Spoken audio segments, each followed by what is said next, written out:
and welcome back to AI on the Fly. My name is Ryan Kelly and I'm your host. And if you've seen episodes in the past, you're probably thinking to yourself, who is that in the car with Ryan? Well, let me introduce you to Casey Trapp. Hello. Case helps lead our creative division over at WSI Smart Marketing. And when it came down to the topic of social media posting and tactics and strategy, it made a lot of sense to say, well, let's bring the specialist on. And that ain't me. So, Case, I have some questions for you. And let's start with, we know how important the EEAT is, the experience, expertise, trustworthiness, and authority is when it comes to writing content in websites and blogs and white papers and press releases. And it really is the same in social media.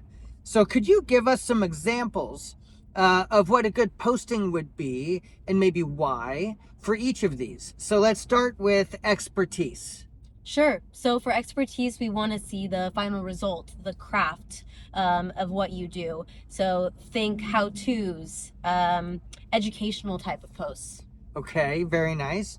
And what about experience? How would you create a post that created that you have lots of experience in something? Yeah, so this one's all about the process. So thinking, for example, about before and afters, showing the state of change, and really paint a picture of what it is that they're going to experience from start to end with your product. Okay, nice. And I know that for me, whenever I'm searching to hire anybody or do anything, I care a great deal about their trustworthiness. How do you flex your muscles for trustworthiness in social? Yeah, I think being predictable and having your team show up, show what you're interested in, what kind of community events that you partake in, what makes you you, on a consistent basis. So kind of really humanizing your brand and making sure people understand who you are, what you represent, what you're like, all those things, not just like that you show up to jobs on time. Absolutely. Yeah. Who are you? Interesting. All right, cool. And then the last one, authority. How do you build authority in social posts? Yeah, so for authority, you don't want to always be the one saying we're great. You want other people to. So this is where you would pull reviews, testimonials, case studies, other people saying what it was like to work with you and what they got out of it. We like to call this social proof. Ooh, social proof. I like it.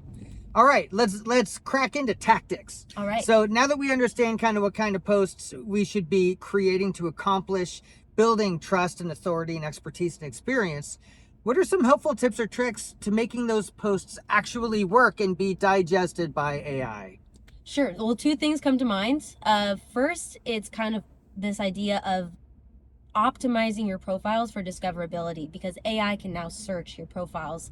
So couple quick things you can do right now is to go to your bios or go to your profiles and update the information on there. Make sure that there's keywords that explain exactly what you do so people can find you when they search for you. You can add those keywords in your captions. You can add what's called alt text to your images that describes what it is if for some reason the image didn't load, but it's this information in the back.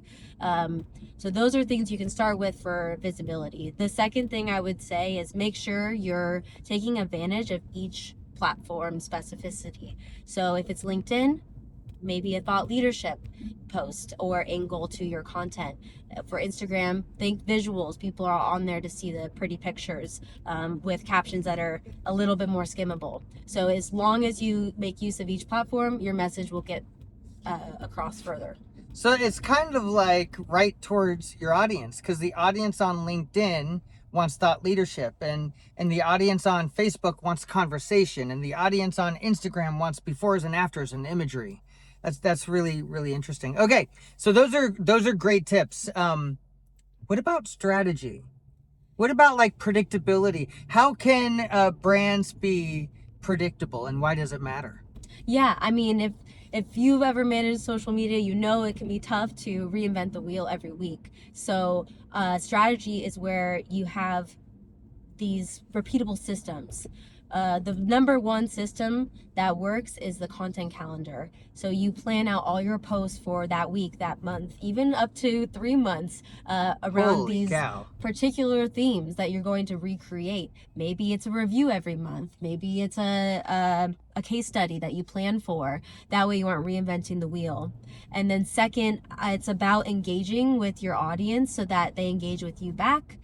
Think about building relationships. Another facet of that is look for your power partners and who is going to collaborate with you, not just on this one post today that you saw them on, but long term, so that you can synchronize your growth together. Okay, I'm gonna throw a curveball at you because you know we prep for these videos just a little bit, so she does not know this is coming. Case, if you could give a brand, an organization, a marketing director, a social creator, a social coordinator, one tip, one thing that they could do right now that would make things better, what do you think is one thing that they could do that would maybe be low work but high impact? Go on social media and engage with the people that you look up to. So make sure that you're following other people and giving back to that ecosystem, because it will come back to you when you put some energy into it. I love it. Okay, if you found this video helpful, please like it, subscribe to the channel, more videos to come. If you have a question, direct message me. I would love to answer you in an upcoming video. And until next time, buckle up.